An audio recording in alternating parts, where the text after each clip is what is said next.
In this simple video tutorial, I'm going to share with you how to clear cache on your Telegram application.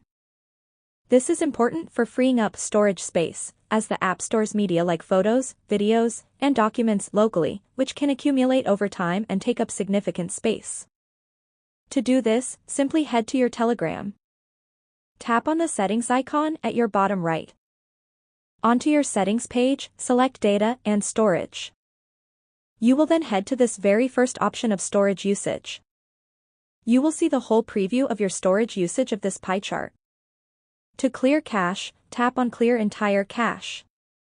When you clear the cache, it removes locally stored files such as images, videos, and documents that Telegram has saved to your device for faster access.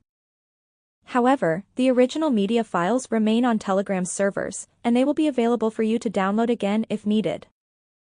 So, clearing the cache only affects files that are temporarily stored on your device, not the actual content in your chats or Telegram's cloud storage.